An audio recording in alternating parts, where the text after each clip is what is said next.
En prisión, los notorios asesinos en serie experimentan un giro oscuro que a menudo resulta más perturbador que sus propios crímenes. Sus historias revelan la dura realidad de sufrimiento y giros inesperados tras las rejas. Exploremos el trágico destino de algunos de los asesinos en serie más infames en prisión. En 2017, Donald Harvey, quien había mantenido un oscuro secreto oculto durante años, encontró un final violento tras las rejas.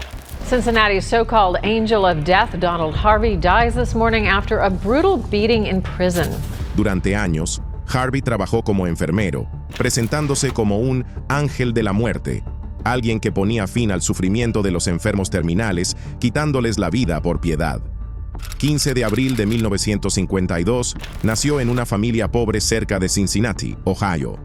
Harvey abandonó la escuela en 9º grado. Eventualmente obtuvo su GED a través de cursos por correspondencia, pero tuvo dificultades para encontrar trabajo hasta que cuidó a su abuelo moribundo en un hospital de Kentucky. Esta experiencia despertó en él un inquietante interés por la muerte. Tras convertirse en auxiliar en el hospital, Harvey comenzó a sentir una sensación de poder sobre los pacientes vulnerables que estaban bajo su cuidado. 30 de mayo de 1970, comenzó su ola de asesinatos cuando asfixió a Logan Evans, de 88 años, con una almohada y una bolsa plástica, en un ataque de ira después de que Evans le embarrara excremento en la cara. Harvey continuó atacando a ancianos y enfermos terminales, utilizando métodos como envenenamiento con cianuro, veneno para ratas y arsénico, además de asfixia y manipulación de tanques de oxígeno. Su reinado de terror duró casi 2 décadas, hasta que una autopsia finalmente expuso sus crímenes. Marzo de 1987, John Powell, un hombre hospitalizado tras un accidente de motocicleta, fue encontrado envenenado con cianuro durante una autopsia rutinaria. La investigación rápidamente se centró en Harvey, quien era el enfermero encargado en ese momento. Finalmente, confesó haber matado a Powell por piedad hacia él y su familia. Pronto se descubrió que Harvey era responsable de la muerte de decenas de pacientes en 2 hospitales diferentes, uno en Ohio y otro en Kentucky. Aunque las autoridades lograron condenarlo por 37 asesinatos, se sospecha que pudo haber sido responsable de más de 100 muertes. People who have really looked into the case deeply believe that Donald Harvey killed in and out of hospitals as many as 130 people. En una entrevista posterior, Harvey afirmó que su motivación principal era la compasión. What I was doing I thought was right. And the patients that I took care of, I'd like to thank, I made their passing easy. 18 de agosto de 1987, Donald Harvey fue condenado a 4 cadenas perpetuas consecutivas en Ohio y 3 cadenas perpetuas más en Kentucky. Su tiempo en prisión fue extremadamente difícil. Era despreciado tanto por reclusos como por el personal, principalmente porque había atacado a personas indefensas. En prisión, quienes lastiman a los más vulnerables suelen ser vistos con repulsión, y Harvey no fue la excepción. Sufrió hostilidad constante y fue aislado, lo que hizo que su tiempo tras las rejas fuera particularmente duro, hasta que un día todo terminó abruptamente. 30 de marzo de 2017, Harvey murió a los 64 años en la institución correccional de Toledo, en Ohio. Al igual que muchas de sus víctimas, no murió por causas naturales. Fue encontrado en su celda, gravemente golpeado y sangrando de la cabeza. Fue trasladado al hospital, donde se confirmó su muerte. La autopsia reveló múltiples fracturas de cráneo y lesiones cerebrales. El responsable fue identificado como James Elliott, un preso que cumplía cadena perpetua por asesinato agravado. Elliott estaba recluido junto a Harvey en la unidad de custodia protegida, destinada a internos con alto riesgo de ser atacados. Aprovechando un momento en el que los guardias estaban haciendo su ronda, Elliott tomó una barra metálica de un armario y golpeó brutalmente a Harvey hasta matarlo. Confesó a las autoridades que llevaba semanas planeando el ataque después de enterarse de los crímenes de Harvey.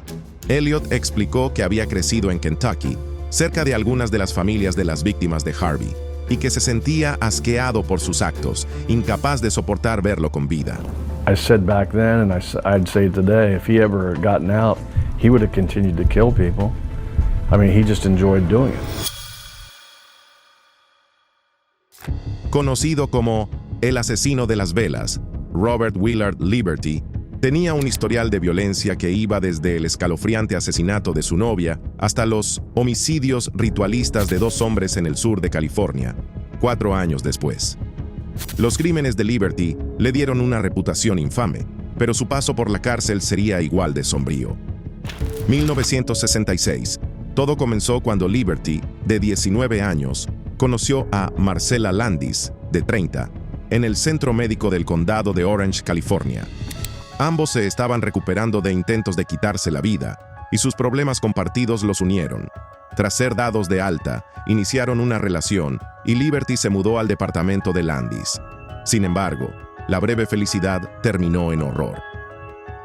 4 de junio de 1966, Liberty estranguló a Marcella con una media de seda. Después de matarla, vistió el cuerpo, le aplicó maquillaje y la acomodó en un sillón, rodeándola de velas y colocando una Biblia sobre su pecho.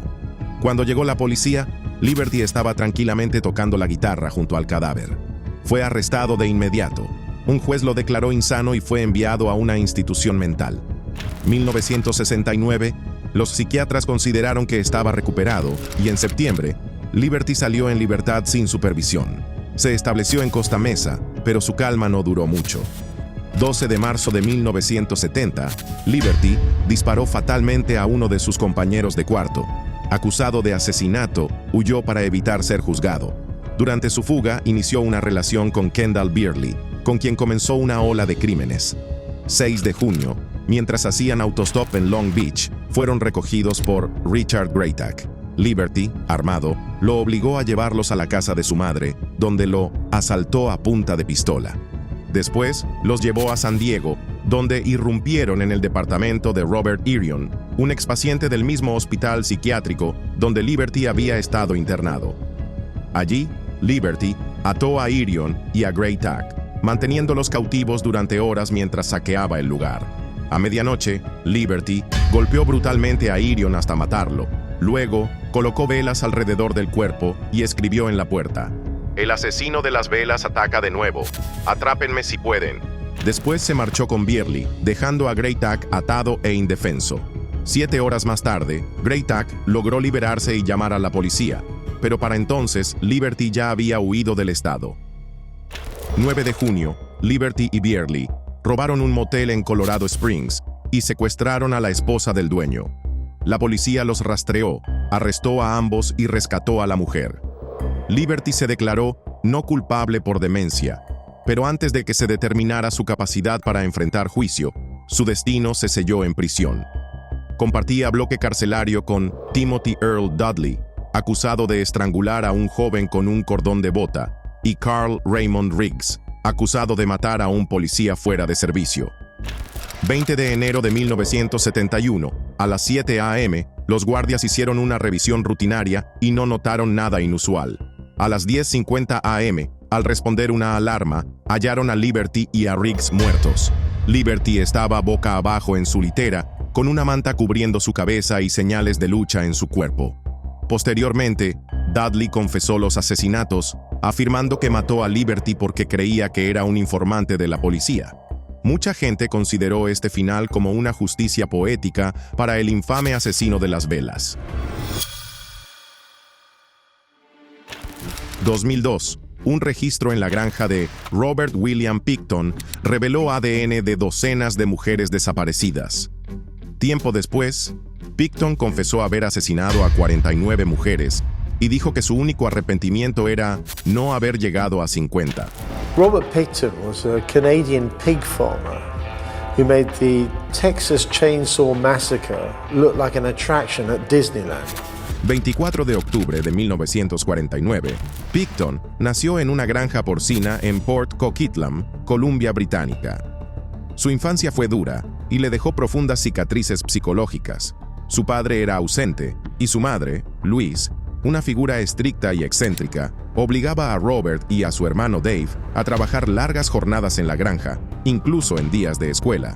Esto hacía que ambos apestaran constantemente a estiércol y animales muertos, lo que provocaba que sus compañeros los evitaran. En la escuela, Robert era impopular, especialmente con las chicas. rendía mal académicamente y finalmente abandonó los estudios. Uno de los recuerdos más crueles de su niñez fue cuando sus padres mataron a un ternero que él mismo había criado. Pero quizá la historia más reveladora de su infancia no lo involucra directamente a él, sino a su hermano Dave y a su madre. 16 de octubre de 1967, Dave atropelló accidentalmente a un niño llamado Tim Barrett con su camioneta. En pánico fue a contarle a su madre.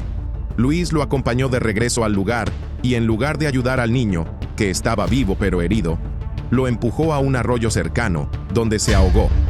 Este episodio muestra la fuerte y distorsionada influencia que Luis ejercía sobre Robert. Quizá nos sorprende entonces que sus futuras víctimas fueran exclusivamente mujeres. He wasn't a very bright lad, so he had problems with people, he had problems with women particularly. A principios de los años 90, Picton comenzó a matar mujeres del Downtown East Side de Vancouver. Su método de deshacerse de los cuerpos era tan horrendo como los propios asesinatos. Llevaba los restos a una planta procesadora de carne o los daba de comer a sus cerdos. I found the best way if I could dispose of something so I could take it in the ocean. Stay very nasty. Febrero de 2002, la policía canadiense realizó un operativo en la granja de Picton buscando armas ilegales. En lugar de eso, encontraron pertenencias de varias mujeres desaparecidas. Tras una investigación más profunda, hallaron restos y evidencia de ADN de al menos 33 mujeres. 2005, Picton enfrentó cargos por 26 asesinatos, aunque finalmente solo fue condenado por 6 cargos de asesinato en segundo grado, los casos con pruebas más sólidas. El juez lo sentenció a cadena perpetua sin posibilidad de libertad condicional durante 25 años, la pena máxima en Canadá para ese cargo. Febrero de 2024, Picton se volvió elegible para libertad condicional diurna, lo que desató indignación entre activistas, políticos y familiares de víctimas, quienes criticaron el sistema judicial canadiense y exigieron que Picton jamás sea liberado. Pero Picton nunca salió de prisión.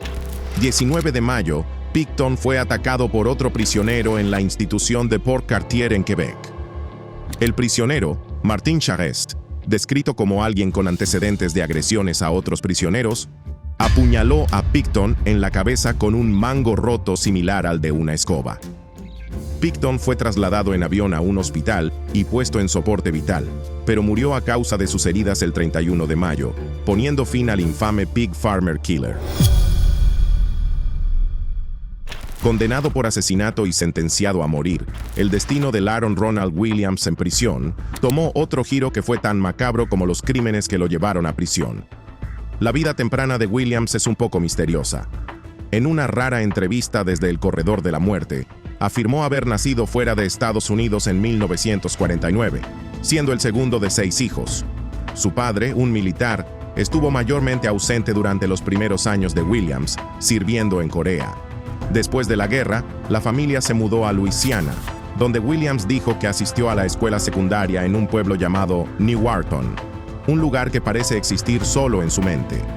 Más tarde se mudó al sur de California, donde supuestamente terminó la secundaria y pasó un tiempo en la universidad estudiando psicología. En la década de 1970, Williams vagó por el país, finalmente estableciéndose en Chicago. Pero fue en Nashville donde sus tendencias violentas llamaron por primera vez la atención de las fuerzas del orden. Octubre de 1977, Williams se estaba quedando en el apartamento de un amigo en los Pagoda Garden Apartments, cuando solicitó los servicios de Terra Wedlow, una prostituta que había llegado recientemente desde Tampa, Florida. Después de su encuentro, Williams la estranguló y huyó de la escena. Fue arrestado poco después cuando las autoridades encontraron el certificado de nacimiento de Wedlow en su posesión. Mientras esperaba el juicio, Williams fue vinculado a otros 2 asesinatos en el área, los de Mary Jo Korn, otra prostituta, y Bessie Wallace, una cajera de banco. Ambas mujeres habían sido encontradas estranguladas y atadas. A pesar de las sospechas que rodeaban estos asesinatos adicionales, Williams solo fue acusado del asesinato de Wedlow. Se declaró culpable y recibió una sentencia de 10 años, con la posibilidad de libertad condicional después de cumplir 4 años. 22 de abril de 1981, Williams realizó una audaz fuga del Memphis Correctional Center, lo que provocó una serie de eventos trágicos. Unas semanas después, el 12 de mayo, le disparó fatalmente al teniente Clarence P. Cox, del Departamento de Policía de Memphis, durante un intento de arresto. Y como si eso no fuera suficiente, 2 días después, le quitó la vida al padre John J. Jackson, un pastor asistente en la Iglesia Católica Romana St. Mary's en Jackson. Williams fue finalmente capturado 3 días después en un restaurante cerca del motel donde se había estado escondiendo. Enfrentó juicios separados por los asesinatos de Cox y Jackson, recibiendo 2 sentencias de muerte. Sin embargo, nunca enfrentó la ejecución, al menos por parte del Estado. 8 de julio de 1985, mientras estaba fuera haciendo ejercicio en la prisión estatal de Tennessee, Williams fue atacado por un grupo de compañeros de prisión. Lo golpearon brutalmente con sus puños y con pesas de ejercicio, resultando en heridas fatales. A pesar de los esfuerzos por salvarlo, Williams murió poco después de ser llevado al hospital. Se dijo que el ataque fue provocado por el uso excesivo que Williams hacía del teléfono de la prisión, lo que había irritado a sus compañeros de celda. 2 de los atacantes, Cecil Johnson y Tony Bobo, fueron encontrados culpables de homicidio voluntario y recibieron tiempo adicional en prisión. Ambos hombres ya estaban en el corredor de la muerte por sus propios crímenes atroces. Imagina una mente brillante pero retorcida. Alguien que construye bombas imposibles de rastrear, se burla del FBI y luego desaparece en la naturaleza de Montana. Este era Theodore Kaczynski, el notorio Unabomber, un hombre que eludió a las autoridades durante casi 2 décadas, mientras llevaba a cabo una campaña de terror que dejó a la nación con miedo. 22 de mayo de 1942, nacido en Chicago de padres de clase trabajadora, Kaczynski fue un niño prodigio, saltando un grado y graduándose de la secundaria a los 15 años. Ingresó a Harvard a la misma edad y más tarde obtuvo un doctorado en matemáticas de la Universidad de Michigan. A los 25 años, era profesor asistente en UC Berkeley, el más joven en la historia de la universidad. Pero luego, algo en él cambió para siempre. 1969, Kaczynski abandonó abruptamente su prometedora carrera académica y se mudó de nuevo a la casa de sus padres. 2 años después, se aisló en una cabaña remota cerca de Lincoln, Montana. Viviendo sin electricidad ni agua corriente, buscaba soledad, pero se fue enfureciendo cada vez más a medida que la naturaleza que lo rodeaba era destruida por la industrialización. En respuesta, Kaczynski recurrió al terrorismo. The first bomb came in the spring of 1978. The damage it caused was minimal, but its impact would be enormous. Lanzó su primera bomba casera en una universidad de Chicago. La bomba explotó en el estacionamiento de la universidad sin herir a nadie, pero sirvió como una escalofriante advertencia de la violencia que vendría. Durante los siguientes 17 años, sus bombas se volvieron más sofisticadas, matando a 3 personas e hiriendo a casi 2 docenas más. Sus amenazas incluso se extendieron a derribar aviones, convirtiéndolo en uno de los criminales más buscados por el FBI. En 1979, el FBI lanzó la investigación más larga y costosa de su historia, apodándolo el Unabomber, abreviatura de University and Airline Bomber. Pero a pesar de sus esfuerzos, Kaczynski fue meticuloso, dejando muy poca evidencia. 1995, el gran avance llegó cuando envió un manifiesto de 35,000 palabras a los medios, exponiendo sus puntos de vista contra la industrialización. El FBI lo publicó, esperando que alguien reconociera la escritura. Fue su hermano, David, quien se dio cuenta de la verdad y alertó a las autoridades, lo que llevó al arresto de Ted. Después de su captura, Kaczynski insistió en que estaba cuerdo, rechazando los planes de sus abogados de usar una defensa por demencia. 1998, se declaró culpable de todos los cargos y recibió 8 cadenas perpetuas sin libertad condicional. Debido a la gravedad de sus crímenes, Kaczynski fue enviado a ADX Florence, una prisión supermax conocida como el Alcatraz de las Montañas Rocosas y considerada la prisión más segura de Estados Unidos. ADX Florence es infame por sus condiciones brutales. 23 horas de confinamiento solitario diario, celdas a prueba de sonido, contacto humano mínimo. Esta instalación alberga a los criminales más peligrosos del país. Kaczynski fue ubicado en un bloque de celdas apodado Bombers Row, junto a otros terroristas infames como Terry Nichols, el bombardero de Oklahoma City, y Ramzi Youssef, quien orquestó el atentado al World Trade Center en 1993. El aislamiento y el ambiente duro de ADX Florence pasaron factura a Kaczynski, pero eso no fue todo. 2021 fue diagnosticado con cáncer y trasladado al Federal Medical Center en Butner, Carolina del Norte, donde la seguridad era menos severa. 10 de junio de 2023, a las 12:23 am, los trabajadores de emergencia fueron llamados a la celda de Kaczynski. A pesar de los esfuerzos por reanimarlo, fue declarado muerto en un hospital cercano. La causa oficial de muerte no se divulgó en detalle, pero algo era seguro. El hombre que una vez tuvo a la nación con miedo, se había quitado la vida. Rocky Ali Beamon fue un asesino en serie estadounidense cuyo odio hacia los agresores sexuales convirtió su sentencia en prisión en una sangrienta venganza. Eso hasta que un día decidió quitarse la vida. Pero primero, ¿qué hizo Beamon para terminar en prisión? 6 de febrero de 2005, Rocky Beamon y su novia, Karen Wilkins, asesinaron brutalmente a Deborah Lacey, de 47 años. Después de golpearla y atarle las manos detrás de la espalda, Beamon la ahogó y luego cambió su auto por crack. Los dos fueron arrestados después de que la policía encontrara el vehículo robado en posesión de 2 hombres. Para evitar una sentencia de muerte, Beamon se declaró culpable de asesinato en primer grado y recibió cadena perpetua sin libertad condicional. Pero fue en prisión donde Beamon emprendió otro viaje asesino, impulsado por su retorcido sentido de justicia. 5 de julio de 2012, Beamon asesinó a su segunda víctima, el compañero de prisión Bruce Hunziker, en una ducha de la prisión. Beamon había acechado a Hunziker durante días hasta que finalmente lo estranguló y lo apuñaló más de 80 veces con un arma casera.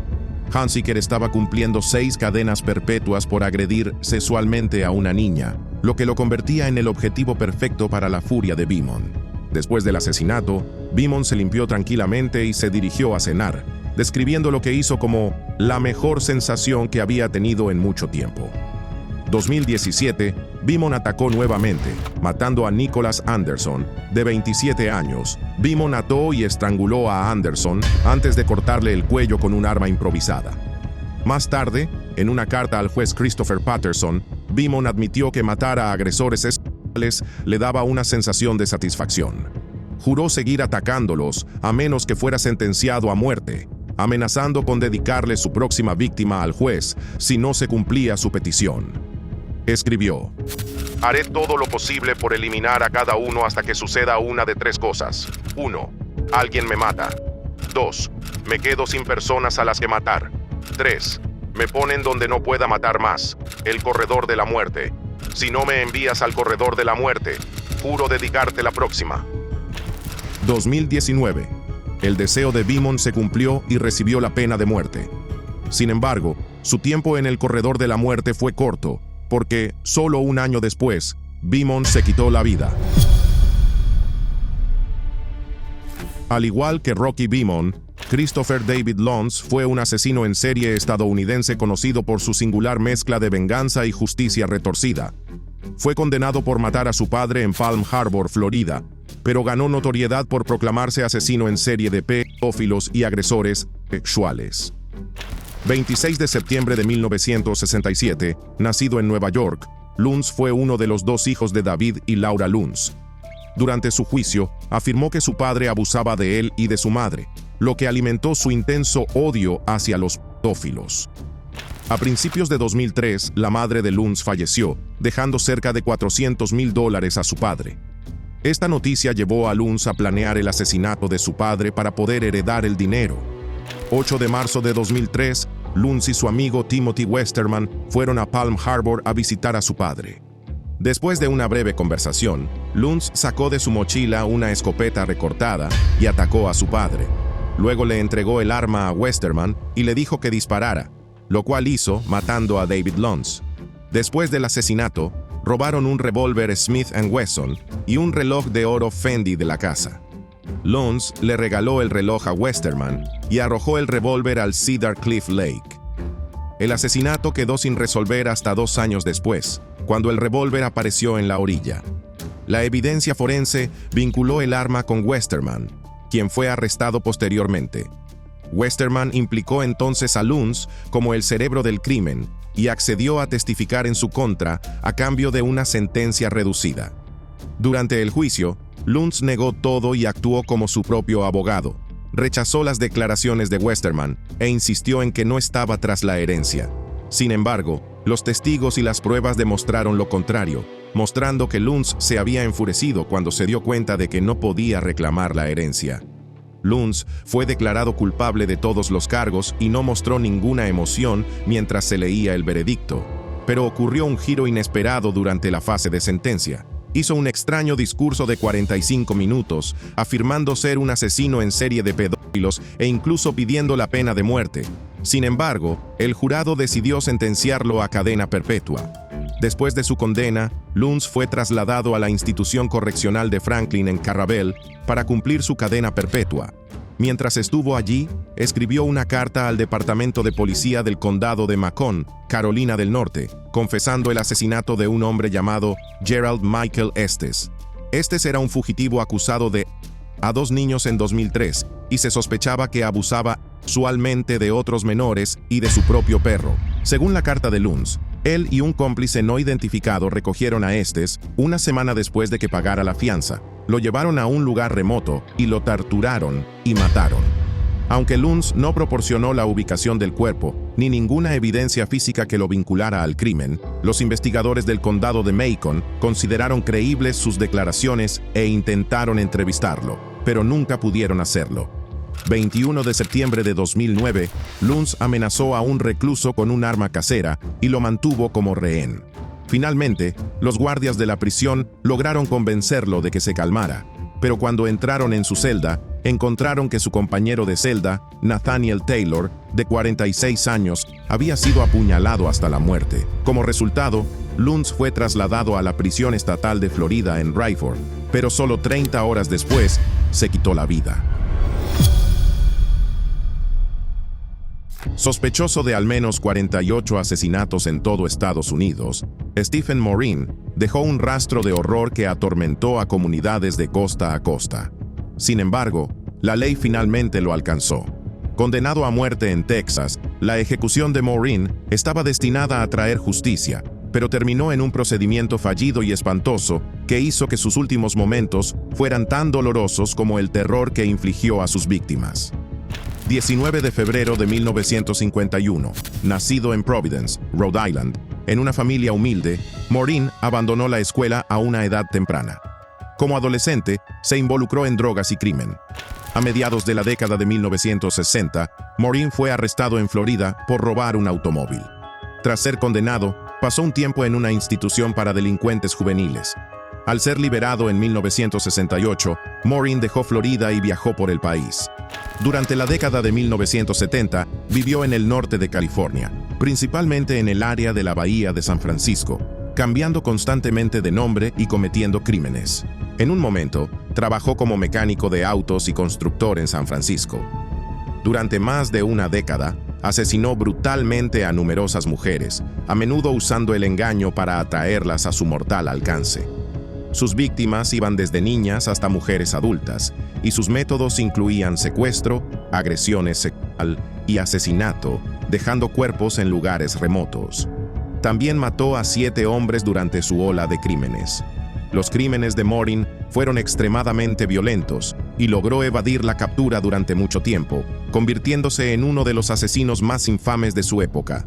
11 de diciembre de 1981, solo unas horas después de su último asesinato, el equipo SWAT de la policía rodeó el Sands Motel en San Antonio, donde Morin se estaba quedando. Irrumpieron en su habitación, pero él escapó por una ventana del baño. En la habitación estaban la compañera de Morin, Sarah Clark, y Pamela Jackson, quien había sido secuestrada por Morin 11 días antes. Sin embargo, Morin no estaba por ningún lado. Había salido arrastrándose de unos arbustos en el estacionamiento de Kmart y se acercó a Margaret Mayfield Palm, obligándola a punta de pistola a llevarlo a una estación de autobuses Greyhound en Kerrville para comprar un boleto a Austin. Sin que él lo supiera, la policía lo estaba esperando cuando llegó y fue arrestado y llevado de regreso a San Antonio. Stephen Peter Morin fue acusado y finalmente condenado por 3 asesinatos, recibiendo 2 sentencias de muerte. Sin embargo, se sospechaba que había cometido un total de 48 asesinatos violentos en varios estados, incluidos Utah, Colorado, Nevada y Texas. Mientras estaba en prisión, Morin encontró consuelo en el cristianismo y aceptó su destino de ser ejecutado por sus crímenes como una forma de redención. Su ejecución fue programada para marzo de 1985. Justo antes de esto, Morin expresó su deseo de no apelar por un nuevo juicio ni retrasar la ejecución. 13 de marzo, Morin fue ejecutado por inyección letal poco después de la medianoche en la unidad de Huntsville, en Texas, con los familiares de sus víctimas y su novia presentes. Para su última comida, Morin pidió bistec, papas al horno, mantequilla, ensalada de arvejas verdes, pudín de banana y café. A pesar de las circunstancias, Morin parecía estar de buen ánimo. Pero a pesar de la actitud positiva de Morin, su ejecución estuvo lejos de ser simple. Debido a su pasado de abuso de drogas, el equipo de ejecución tuvo que buscar una vena en ambos brazos y piernas durante casi 45 minutos de dolor, durante los cuales le clavaron agujas repetidamente antes de finalmente encontrar una. Cuando la inyección letal entró en sus venas, Morin respiró profundamente y pronunció sus últimas palabras. Señor Jesús, encomiendo mi alma a ti. Fue declarado muerto 11 minutos después, a las 12:55 am. Sin embargo, la ejecución de Morin fue solo una de muchas que terminaron en una pesadilla fallida y espantosa. Junto a su cómplice, James Emery Pastor, Stephen Albert McCoy se hizo infame por una serie de brutales asesinatos en Texas a principios de la década de 1980. La devastación que causaron dejó profundas cicatrices en innumerables familias, y el final de McCoy resultaría igual de perturbador. Octubre de 1980, McCoy y Pastor conspiraron para asesinar a Robert Edward Howard, de 38 años, en Houston. Pastor había sido contratado por la exesposa de Howard y su nuevo esposo, quienes le ofrecieron $1,000 y una motocicleta a cambio del asesinato. El 25 de octubre, Pastor, McCoy y otro cómplice condujeron hasta un club nocturno en Houston y sabotearon las llantas de la camioneta de Howard. Cuando Howard regresó a su vehículo, Pastor lo emboscó por detrás y le disparó fatalmente en la parte posterior de la cabeza antes de huir de la escena. Solo un mes después, el mismo trío secuestró a Diana Trevino Oliver, de 27 años, obligándola a subir a su vehículo. La llevaron a un campo aislado donde fue agredida sexualmente y luego apuñalada fatalmente por McCoy. En la víspera de Año Nuevo, encontraron a Cynthia Darling Johnson, de 18 años, varada al costado de la carretera. La llevaron a un almacén, donde la agredieron y finalmente la estrangularon hasta matarla. Para 1982, Pastor fue detenido y sentenciado a 3 cadenas perpetuas en Alabama por crímenes no relacionados, incluidos robo y agresión. Mientras cumplía su condena en la instalación correccional Holman, fue acusado de asesinato capital por la muerte de Robert Howard, después de confesar el crimen durante una entrevista con la policía. Pastor fue declarado culpable de asesinato capital y condenado a muerte. McCoy, quien ya cumplía una sentencia de 5 años en Texas por robo, también fue declarado culpable de asesinato capital y violación, y también fue condenado a muerte. 24 de mayo de 1989, McCoy fue ejecutado por inyección letal en la unidad de Huntsville, en Texas. Desafortunadamente, su ejecución no salió según lo planeado. Testigos dijeron que, a medida que se le administraban los fármacos letales, su pecho comenzó a agitarse y parecía estar sufriendo mucho dolor, jadeando y arqueando su espalda en la camilla. La situación fue tan intensa que un testigo se desmayó, lo que provocó que otra persona también cayera. El fiscal general de Texas, Jim Mattox, admitió más tarde que McCoy parecía haber tenido una reacción algo más fuerte, insinuando que tal vez los fármacos se administraron demasiado rápido o en una dosis demasiado alta. Más tarde ese mismo año, Pastor corrió la misma suerte, siendo ejecutado por inyección letal.